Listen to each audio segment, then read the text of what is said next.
Sa video natin mga sir, hanggang ngayon ay umaandar pa rin siya sa isang ikot lang. May ingay sa labas.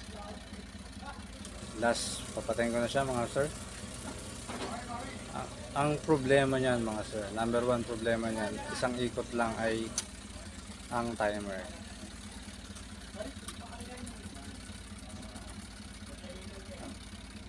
Pag pinalitan po natin yung timer, sigurado pong babalik niya sa clockwise at counterclockwise. Tuturo ko rin sa inyo kung paano i-trace yung problema na yun mga sir. Pero sa ngayon,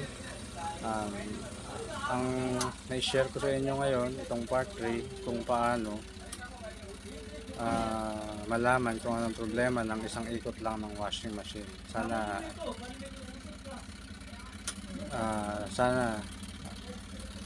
natutunan